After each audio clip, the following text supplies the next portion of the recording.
Hello dear students, today I will discuss chapter Birth. जो the birth है ये citadel एक नॉवेल है एजे करोनिन का। एजे करोनिन ने जो नॉवेल लिखा सिटेडल ये उसका एक एक्सट्रैक्ट है। तो ये चैप्टर है 11th में द बर्थ के नाम से। इसमें क्या है, डॉक्टर होता है, डॉक्टर एंड्रेव होता है। डॉक्टर एंड्रेव जो होता है ये अभी हाल ही में पास आउट है, हाल ही में पास आउट हुआ है डॉक्टर बनकर, और ये एडवर्ड पेज के साथ में प्रैक्टिस कर रहा है। ब्लेनली में एक छोटा सा नगर है, ब्लेनली में एक छोटा सा नगर है, वहां पर ये प्रैक्टिस कर रहा है। वहीं हॉस्पिटल है जहां पर ये प्रैक्टिस कर रहा है। और ब्लेनली जो जाना जाता है वो नगर, वो खानों के काम से जाना जाता है। वहां पर खान का काम होता है, खानों का काम होता है। और वहीं पर ही क्या है कि एक जोए मार्गन नाम का व्यक्ति अपनी पत्नी के साथ उसी नगर में रहता है, जो ड्रिलर का काम करता है। खान में, एक खान में ड्रिलर का काम करता है। तो होता क्या है कि इसकी शादी को 20 साल हो गए और 20 सालों से इनके यहां बच्चा नहीं हुआ। पहले बच्चे का एक्सपेक्ट कर रहे हैं, इसलिए गली में जा था तो उधर से डॉक्टर एंड्रू को आते हुए देखता है। और डॉक्टर एंड्रू अपनी प्रेमिका, यानी वो जिससे प्यार करता था, क्रिस्टाइन नाम था उस लड़की का, उसके साथ एक निराशजनक शाम बिताकर वापस लौट रहा है। रास्ते में उसको जोए मार्गन मिलते हैं और कहते हैं, मैं तो आपका 1 घंटे से इंतजार कर रहा था और मेरी पत्नी को आपकी प्रेजेंस की जरूरत है, और बच्चा एक्सपेक्ट हो रहा है कि बिफोर टाइम से पहले ही डिलीवरी ना हो जाए, इसलिए आप हमारे साथ चलें। डॉक्टर जो एंड्रेव थे उन्होंने अपना बैग वगैरह उठाया, सामान लिया और लेकर जियो मार्गन के साथ चल दिए। अब जियो मार्गन उसको साथ लेकर गया। मकान नंबर जब 12 में पहुंचा तो जियो मार्गन वहीं रुक गए। मार्गन रुकने के बाद उन्होंने कहा कि आप हमारे लिए बेहतर ही करोगे और आप अच्छा ही करोगे, और ये कहकर उसको छोड़ दिया और अपने आप बाहर रह गए। बाहर चहलकदमी करने लगे, बाहर की तरफ चहलकदमी करने लगे। तो होता क्या है कि जब डॉक्टर एंड्रू अंदर पहुंचे तो देखा ज्यादा तो सजावट नहीं थी घर में, लेकिन साफ सुथरा था। ऊपर सीढ़ियों पर चढ़े, यानी जीने पर चढ़े। जीने पर चढ़ने के बाद देखा मिसेस मार्गन लेटी हुई है। मार्गन की मम्मी है जो लगभग 70 साल के लगभग हैं, बूढ़ी लेडी हैं। और एक मिडवाइफ है, मिडवाइफ बोले तो दाई, एक दाई है। और उनको देखता है और अपना काम शुरू कर देता है। और शुरू करने के बाद में वो खड़ा होकर थोड़ा सा चहलकदमी करता है। तभी मार्गन की माँ है, वो कहती हैं कि आपके लिए चाय बना दूं। डॉक्टर एंड्रू समझ जाते हैं कि अनुभवी लेडी है, टैलेंटेड है। उसने समझ लिया कि बच्चा होने में भी टाइम है, इस वजह से उसने मुझे चाय के लिए कहा। कहता है, ना माँ जी, मैं कहीं भागूंगा नहीं, आप बेफिक्र रहिए, यहीं रहूंगा। तभी क्या होता है कि जो वे नीचे जाते हैं और चाय पीते हैं, और 1 घंटे के बाद फिर वापस आकर देखते हैं तो उसकी कंडीशन देखने के बाद में फिर वो नीचे चला जाता है। और नीचे जाने के बाद किचन में वो क्रिस्टाइन के बारे में सोचने लगता है, उसके विचार आने लगते हैं क्रिस्टाइन के बारे में। तभी मिडवाइफ ऊपर से आवाज लगाती है, डॉक्टर डॉक्टर। तभी वो सोचता है कि मुझे अपना काम शुरू कर देना चाहिए।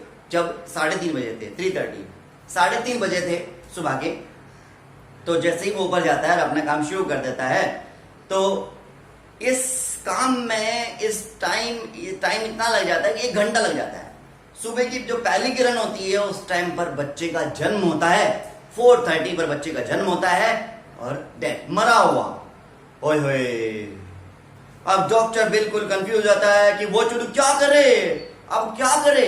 तभी क्या होता है, उसके दिमाग में आती है मिसेस मार्गन को पहले बचाने की। मिसेस मार्गन को इंजेक्शन देता है और इंजेक्शन देने के बाद उस पर मेहनत करता है। जब वो थोड़ी सही हो जाती है, सांस आने लगता है उसमें, तो वो दाई से पूछता है, बच्चा कहाँ है। जो उसने पहले ही ऑलरेडी उसे मिडवाइफ को दे दिया था। तो बच्चा कहाँ है, तो वो इशारा कर देती है कि बिस्तर के नीचे, पलंग के नीचे है। तो जैसे ही वो नीचे अपने घुटनों के बल बैठ जाता है और बैठने के बाद वहां से वो उस बच्चे को उठाता है, उसकी कोट जो नाल होती है उसकी वो काटता है और काटने के बाद उसको बांध देता है और बांधने के बाद देखता है कि उस बच्चा लड़का था।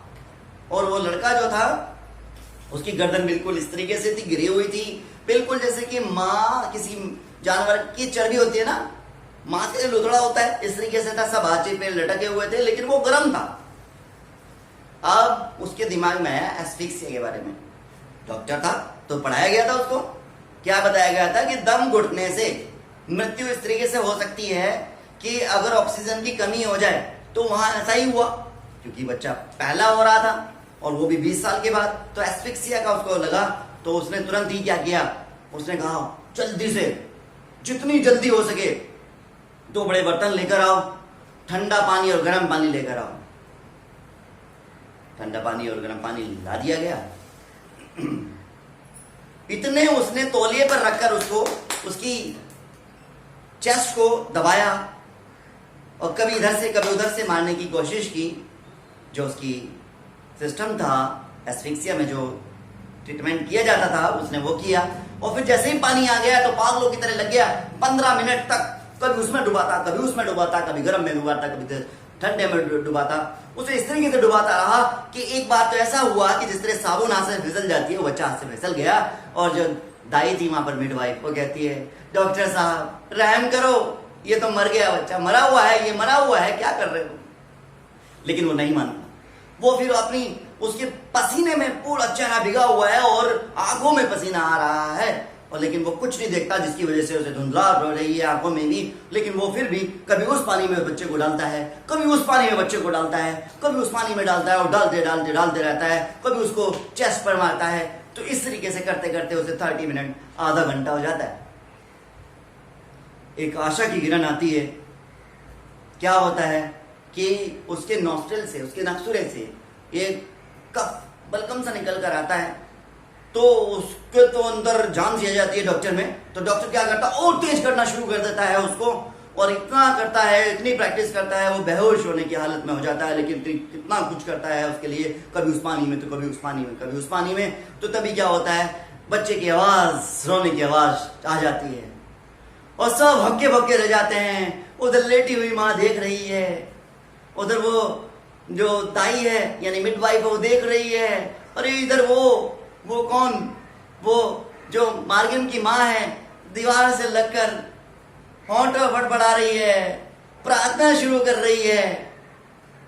अरे डॉक्टर एंड्रयू ने उस बच्चे को मिडवाइफ को दिया, और मिडवाइफ को देने के बाद उसने जो आस्तीन वगैरह भिगी हुई थी उसने ठीक की, और ठीक करने के बाद वो नीचे किचन में गया और वहां जाकर बहुत सारा पानी पिया।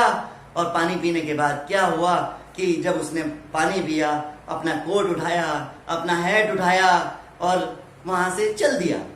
जब वो वहां से चला, चलने के बाद क्या हुआ है कि रास्ते में उसको मार्गन मिल गए, जो मार्गन। उन्होंने पूछा क्या कि दोनों ठीक है, माँ भी और बच्चा भी ठीक है, लड़का हुआ है।